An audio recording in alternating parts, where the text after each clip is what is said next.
It is time for your very late, very out of date, and to be honest, very shit AEW Rampage Grand Slam review. And I've noticed if you want things done, you do them yourselves. So that's why I'm here on a Sunday afternoon. You're probably thinking, what the fuck happened to the Saturday reviews? Well, the Saturday reviews were on hiatus this week, but they're back. Only we're on a Sunday, right? So 1 day delay. Don't fucking shoot the messenger. Don't blame me.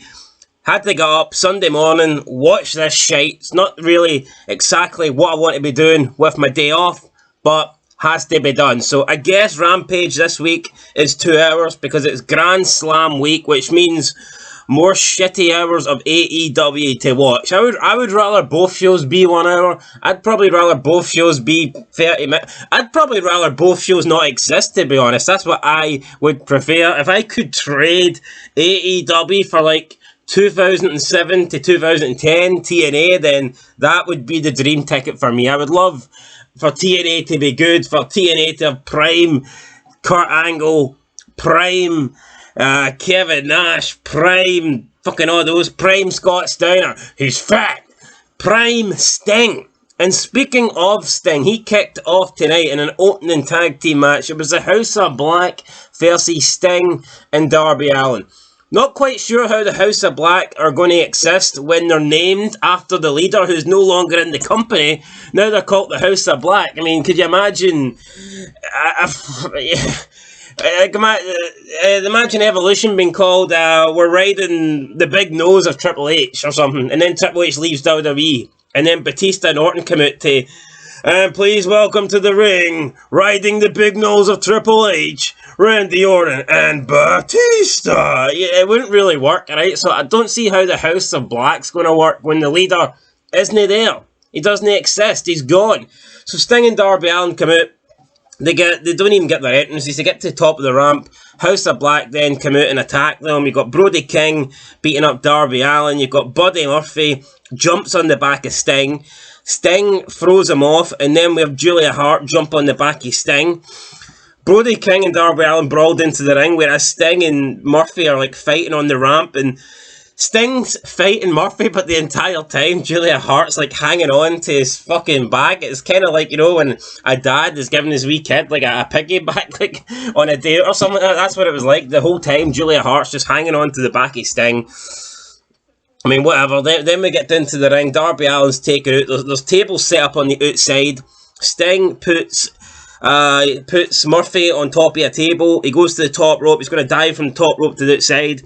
Brody King ain't having it, so Brody King comes over and pushes Sting off. Murphy rolls out the way.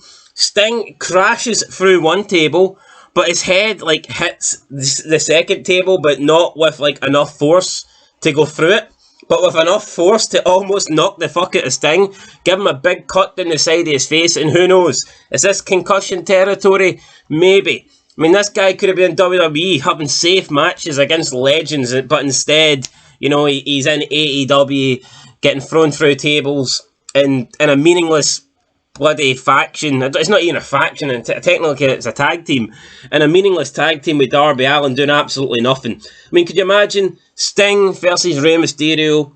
Sting versus Edge? Can you imagine Sting trying to end the historic reign of Roman Reigns, no pun intended? Could you imagine all these big matches?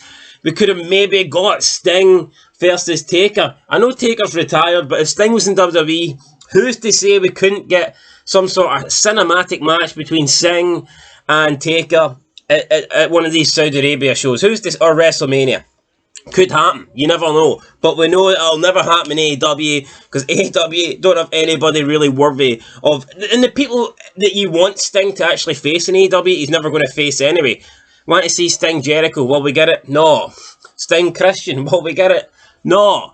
I'd even settle for Sting versus some of the main offenders like a Moxley, but we ain't going to get that. Sting Punk, no getting that. Sting Bryan, no getting that. Basically anything that's half decent you're not going to get. But what you will get is Sting running about with 15-year-old emo skateboarder Darby Allin, and that's what we don't want. So Whatever, Sting then gets handcuffed in the ring. He leaves Darby Allin outnumbered, I guess. Sting just sits there in the ring. I guess he's knackered. He can only work 3 minutes, so he gets handcuffed and left in the ring, and Darby Allin has to go the rest of the match 2-on-1. They brawl to the top. Darby Allin is trying to fight his way out of it. He climbs onto the Titantron. He climbs onto the staging fixtures. Does moves after that. Coffin drop off the top of the stage, whatever. Then he jumps on top of Brody King, and they fall off the stage, go through a couple of announce tables. I mean, we've seen this spot done many a times.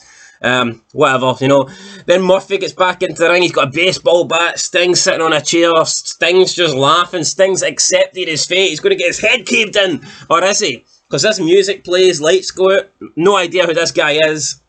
The Great Muta. Now, yeah, I know, when I say I have no idea who he is, yeah, I know he was in WCW. I know he's faced Sting, but do we really care who he is? He comes out looking about 60 years old, he's probably about 75, but whatever. He comes out, looks at Sting, and then he turns around, looks at Murphy. Murphy goes to attack him. He hits a move on Murphy, and it was like lightning fast here.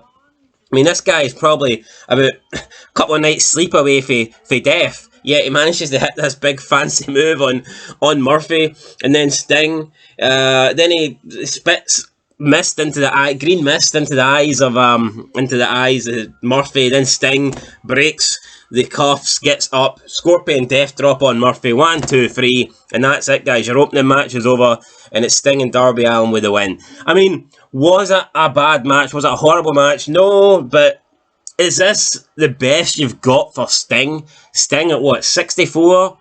I mean, I think he's 64 years old. Who knows? Might even be 65, I don't know.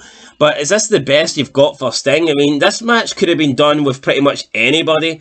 I mean, surely at Sting's age, they should be taking better care of him. He should be more story-driven matches. When Sting has a match, it should be a big match, a one-on-one match that actually means something, not a throwaway 2-on-2 brawl with some extreme spots to start Rampage. I just don't understand, man. I just don't fucking get it. This would be the equivalent of Taker in his last couple of years. It's Sunday Night Heat and Taker's in the opening match, 2-on-2 Extreme Rules match against fucking the FBI, and he's teaming up with Super Crazy. I mean, you wouldn't get that, right? Because WWE wouldn't do that, but I just don't understand why AEW are wasting Sting like that and putting him in, dangerous situations. It is what it is. Speaking of dangerous, we have the dangerous Hook. I mean, this guy is dangerously overrated. I don't understand why everyone loves Hook. Fuck him. And the commentary team, they're all gay, man. They're all, the handsome devil. Oh, the lovable Hook. Oh, the great looking guy. I mean, is it they all want to suck his fucking dick? Well, guess what? Most people don't, right? Anyway, Hook and this big fat guy, Bronson, beat the Jericho Appreciation Society. They win with double Tasmissions. Jericho's on the he's on the announcing team saying it should be illegal. You're not allowed to, beat someone with a double they're not allowed to beat someone apparently with a double submission move. I've never heard of that before, but who knows, maybe I need to check up in the rule books, because I'll be honest, I don't know 1,004 moves, unlike Jericho. So if he knows 1,004 moves, he probably knows more wrestling rules than I do. Can you win a match with a double submission? I don't know, I'll look up on it. But anyway, Hook and Bronson have won for now. Then we move on to it's Wardlow and Samoa Joe, but they're going, apparently this is a team now, and they're going by the name, wait for it, War Joe. Fucking War. So they've taken 3 letters from the beginning of Wardlow's name, and then they've taken Samoa Joe's just his second name, Joe, and they've stuck them together. I mean, how creative. I mean, can you imagine the creative team sitting up all night? Oh man, what can we call this team? These 2 big guys, these 2 physical guys, these 2 guys that just run through, their opposition. What can we call them? Can we come up with some cool name? What about some Destruction, Demolition, War Machine? No, I know, we're going to call them War Joe. Yeah, War fucking Joe, man. Are you serious? Are you serious? I mean, War Joe. Whoever came up with that name should be, I would say, sacked on the spot, but you could also say shot on the spot, and I think that That would be just this, you know, that would be a good enough option for me, man. Unbelievable name. Unbelievable name. They take on two jobbers, no idea who these people are. They beat them in about 20 seconds. A typical AEW Rampage match. Not a lot to say here. Then Wardlow hits power bombs on people, and who knows, maybe Wardlow will be going after the tag team titles. But for me, this is an absolute. It's a joke, man. It's a fucking joke. I don't think you could have picked a worse name than Wardlow, if I'm being honest. Like, I can't. Maybe Joe War. Is Joe War worse than Wardlow? Potentially, but I mean, they're both bad. Like, they're both fucking horrible. But it is what it is, guys. I don't make the rules here. I just watch this shit, unfortunately. So whoever came up with that name, then you know what, fair play to you. But you don't really deserve to live. It's as simple as that. Then we get Phoenix versus Jungle Boy. The best Jungle Boy ever was is when Taz sung his entrance theme, and unfortunately he only done it once. So Jungle Boy was good just one time. That's pretty much all it is. Boring match. Went about 15-20 minutes. Face versus face, just no real reason, no feud, just a thrown together random match. Why would anybody give a shit about this? And why would anybody want it to go 15-20 minutes? Boring. Absolutely boring. Jungle Boy wins. Christian returns. Christian says, you coward, you attacked me, you injured my arm, and I still beat you in record time. Then Christian is on the top of the ramp, and Luchasaurus' theme starts playing. Jungle Boy's waiting for him. Luchasaurus comes out from behind. I mean, Jungle Boy must have about a single-digit IQ. Surely, if the guy's not coming from the ramp, you would have a look behind you to see if he's there, but apparently Jungle Boy isn't capable of doing that, so Luchasaurus gets the jump on him, hits some big powerful moves. Christian gets in the ring. Luchasaurus is placing his boot over Jungle Boy's throat.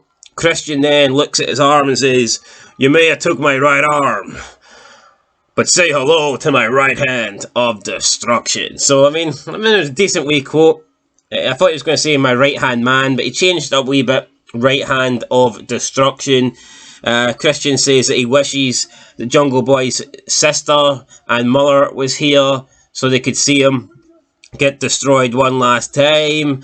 The big guy, Luchasaurus, picks him up, hits him with a big choke slam, leaves him in the ring. Christian leaves. Apparently Christian's going to be out for like 7 to 8 months, so we'll see what happens here. I hope not. Hopefully he can have a miracle recovery, because I think Christian's been the best thing on AEW, but 7-8 months is quite a long time. Right, speaking of a guy that personally I wish would get injured, because then I wouldn't have to see the fat bastard every week. It's Eddie Kingston. Eddie Kingston's taking on Sammy Guevara. Guevara starts the match. He says, "I'm sorry, Eddie. I'm sorry, Kingston. I'm sorry I didn't tell you this man-to-man sooner." He calls him a fat piece of shit. Eddie Kingston slaps the taste out of his mouth. They're fighting on the ring apron. Eddie Kingston's going for a pile driver. Guevara hits a back body drop, looked pretty awkward. I mean, Kingston almost like cracks the edge of the the ring apron area, but he falls and misses it and just hits the floor. Dangerous looking spot, especially when you've got no athletic ability like Eddie Kingston. So then he gets him in the corner, hitting shitty chops, machine gun chops. I don't care for chops unless you're the Nature Boy Ric Flair. Woo! Then chops don't mean shit to me. And these chops look pretty bad, man. I'd rather have chops for my dinner than watch Eddie Kingston hit a bunch of machine gun chops. I'd rather listen to a coked out Machine Gun Kelly than watch Eddie Kingston hit machine gun chops. You get the point, guys, right? Machine gun chops and Eddie Kingston don't really go hand in hand for me. Then we have Guevara. He's going for like a botched springboard. He kind of misses the springboard.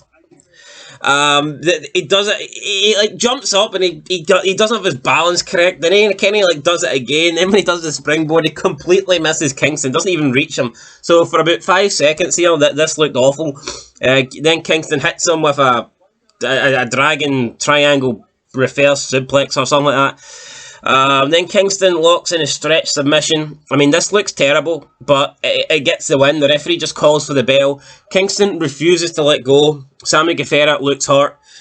Jericho's screaming on commentary, "You gotta let him go, Eddie! You gotta let him go!" But Jericho's on commentary, and he's in the JAS, Jericho Appreciation Society. Why is Jericho not coming down to help him? You got Tay Conti at ringside. She has been wrestling intergender matches. She has been getting involved in Sammy Guevara's matches, getting physical with the guys. But Sammy Guevara is supposedly being choked to death here, and she doesn't do anything. Where's the rest of the Jericho Appreciation Society? I know 2 of them have already been in matches tonight, and they lost, but can't they come back out? Where's Jack Swagger? Where's Big Jack Swagger? Why is he not coming out? So we're supposed to believe Sammy Guevara is getting choked to death, but no one comes out and helps him. Then we get old man Jerry Lynn comes out. I mean, Jerry Lynn on his own. So the referees are shouting at Kingston to let him go. They won't let him go. Then we get Jerry Lynn comes out. Jerry Lynn's like looking at Kingston. Come on, Eddie. You gotta let him go. Meanwhile, this looks like the shittest move of all time. Like the shittest submission move of all time. And then we get security come out. About 10 security guys come out. Just to do the ref's job, right? Security guys come out and they're trying to reason with Eddie Kingston to let go. Isn't security there to get physical? To, like, you know, throw someone out or protect people? Or to physically restrain someone? Isn't that security's job, to break stuff up? Why is security coming out and doing what the referees were doing? Why did 10 security guys come out just to say, come on Eddie, you gotta let him go? As soon as the security guys hit the ring, they should be pulling Eddie Kingston off him. It fucking makes zero sense to me that security are coming out to try and reason with the guy. That's what the referees are doing. That's what the trainer, Jerry Lynn, was doing. So why the fuck are security coming out and doing their job? It makes no sense to me, right? If there's 2 people fighting in like a fucking shopping centre or something like that and security come, they ain't going to just stand there and be like, oh, come on, can you let them go? They're going to get involved. They're going to physically try and break it up. So why weren't they doing that here tonight, man? Makes no sense to me. I think this was garbage. And then the referee, Paul Turner, comes out and it says, due to his actions, we're reversing the decision. So they give the win to Sammy Guevara. Tony Schiavone says that Tony Khan has been telling senior referee Paul Turner to tighten up officiating in AEW. How about you tighten up your matches? How about you tighten up your fucking show? The show sucks, right? It's not the officiating that sucks, it's the show. Although I do agree that Audrey Edwards shouldn't have a job because she is terrible. But I mean, there you go. It's bad match, bad ending. Kingston versus Sammy Guevara. Does anyone care? I certainly do not. Then we have, by the way, this whole thing felt like a pay-per-view, and not in a good way. Not because it was a pay-per-view quality, or because it had, like, you know, big important pay-per-view matches, but it was match after match after match. And I know AEW do that anyway, because they don't believe in character development or any sort of, you know, storyline continuation or promos or segments or anything outside of wrestling in a ring. AEW don't agree with that, but this was legit match after match after match after match after match after match after match. Next match, Diamante versus Jade Cargill, TBS title on the line. Who cares? Diamante comes out first. The biggest, baddest bitch, TRINA, is with her. No idea who she is, but she legit looks dead in the eyes. I mean, this person's facial expressions, she looks like she's sleepwalking. I mean, she is legit just zero expression, zero life. I mean, it's like a lifeless soul here coming to the ring. I googled her. Apparently, she's got like 4.5 million Twitter followers or something like that. Apparently, she's big in New York. She does rap. Never heard her, so it is what it is. Jade Cargill then comes out. Jade Cargill recently said she wants to be the female version of The Rock. And I mean, I find that hilarious. I really do. I mean, she has the personality of a Rock, but unfortunately for her, it's not Dwayne Johnson. It's just like your average fucking Rock that you'd see up the mountains or at the beach, or a rock, a pebble, a stone. Call it what you want. She's not Dwayne fucking Johnson, right? She never will be. No one will ever be Dwayne Johnson, let's be honest. But if you're going to be close to Dwayne Johnson, you at least need a bit of personality. And she's got fuck all. She's got none of it. She's got zero. And that's probably the rating I'm going to give this show. But it's also the what I'm rating her personality. So there you go, zero. Just giving you a quick little preview of what the final rating for this show is going to be. It's going to be a big, fat Eddie Kingston zero. You heard it here first, right? But anyway, the match happens. Diamante does a crossbody off the top rope. Jade Cargill catches her. They both fly back into the ring apron, not the ring apron, the barricade. The barricade. Jade Cargill seems to hurt her leg. She then hits an F5 on the ring apron. Jericho claims he's never seen that move before. I mean, are you shitting me, Jericho? It's literally been done by, arguably, you know, not the most famous or most popular wrestler ever, but I think it's fair to say of the last, like, you know, the last decade, Brock Lesnar's been the biggest thing in wrestling. I think that is a fair comment to make. So, to say that Jericho claims that he's never seen this move hit before is kind of laughable. But then Cargill gets in the ring, hits her finisher, and gets the pin. So maybe she did hurt her leg, or maybe it was just another boring, quick 2-minute Cargill match, because that's all she seems to do. Then after the match, the baddest bitch comes in. TRINA gets in the ring. She hits the worst slap of all time on Diamante, and I've seen some bad slaps. When I think of bad slaps, I think of Linda McMahon. The reason I think of Linda McMahon is because everything Linda McMahon does is bad, right? But she's especially bad at doing slaps, but she's not quite as bad as this TRINA. And then JR's on commentary. Oh, TRINA. Fucking, what? Who the fuck is TRINA? What is the point of TRINA? Who is this person? People will criticise Logan Paul for coming into WWE, Bad Bunny for coming into WWE. Look at these celebrities. Look at how good they are when they come into WWE. They have these big important matches, and they feel like they're huge, and they actually come in and they do good jobs. You look at Bad Bunny at Mania, and then you look at Logan Paul. I mean, these guys are looking like they belong in the wrestling business. These guys are looking like they've done it their whole fucking lives. And then you look at this TRINA, and it's like, I don't even think she's threw a slap before. I mean, what is she doing? How did she get 4.5 million followers on Twitter, man? Must be sub for sub. It must be, because what's she done to actually generate or, you know, gain some sort of fan base like this, man? It looked like she was fucking sleepwalking the entire time. Maybe she gained her fame by being on The Walking Dead, because that's what she seemed like tonight. She was walking and she was dead. She'd make a good fucking zombie, I tell you that. The baddest bitch. I'd say that's probably true. She was very bad tonight, and she might be a bitch as well. So, calling her the baddest bitch might technically be the right name for her. I don't know, but what was the point of TRINA being here? You fucking tell me. Then we get a battle royal. The winner gets a golden ticket. The winner gets to go and see the chocolate factory being made. Willy Wonka. This was bad. This was bad, right? So, Adam Page comes out first, gets attacked by some bums. Then more bums, aka the Dark Order, come out to make the save. Then we come back from the break and the ring's full of bums. No joke, the ring's full of bums. Page hits his finisher on one of the bums on the apron, and then that guy falls out. Page is the last guy left. Page wins the golden ticket. Page gets a title shot against Jon Moxley. This match, I'm not even joking, this match was legit. Adam Page versus a bunch of bums, a bunch of guys who could never win. So it was like Page versus like 15 guys that had fucking no chance. And this is for a shot at the world title. And they want you to believe that the other people against Page had a chance of winning this match and getting a title shot. Are you fucking serious? It was basically against people that, it was like Page against people that lose on AEW Dark. It was Page against people with negative fucking records. And we're supposed to believe that this was a competitive battle royal, and any one of these people could have won the golden ticket and could have got a shot against fucking Moxley, when Page was the only guy that actually had a chance of winning it, man. Horrendous. Are you telling me that they didn't have a couple more star-studded, you know, people on the roster that they could have put in this match to try and make it feel a little bit more competitive? Awful, man. I just don't understand how this could be a battle royal for a title shot.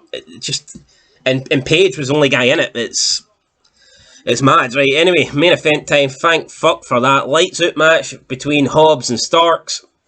But funnily enough, the lights weren't out. The crowd was still there. Commentary was still on. This was basically just a no disqualification match, but they wanted to call it a lights out match. Did it make the match any better? Not really, no. We got a back body drop on the... There's two chairs sitting up back to back. Starks goes for a powerbomb, gets back body dropped, back first, right onto the edges, right onto the points of the chair. Dangerous looking move, but you know, it's AEW, everything's dangerous, so I've never actually seen a move. I've never seen the chair set up like this before. Normally the chairs are always like face to face, so there's like a flat, you know, surface for the person to land on.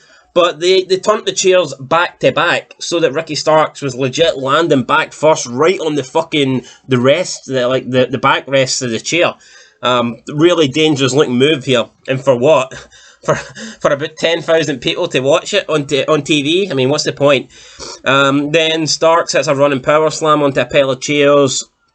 I mean, Hobbs hits a running power slam even. They're up near the top of the ramp fighting. Hobbs pulls off a lightning fixture, follows Starks to the ring. Starks crawls through to the ring. Hobbs goes to hit him with it. Starks ducks. Starks hits a spear through a table. Starks then grabs the lightning fixture, smashes it over the head of Hobbs, and then Starks lifts up Hobbs and hits his finisher, the Rochambeau, but he almost didn't get Hobbs over in time, and Hobbs nearly broke his neck, and the commentary team was like, oh shit!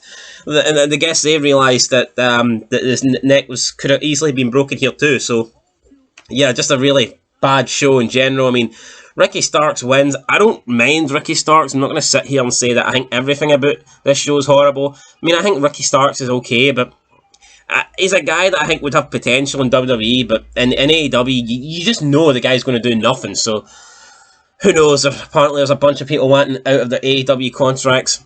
Hopefully, Ricky Starks is one of them. I think the guy could definitely do better in WWE than he's doing in AEW. But that's it, guys, for the show. So I mean, overall, it was very, very boring. There was like one or two things I didn't mind, but overall, I mean, not very good. House of Black Sting opens up. I mean, that was okay. Then we had two jobber matches back to back. Then we had a match that nobody cares about between Phoenix and Jungle Boy. Then we had another match nobody cares about, Kingston and Guevara.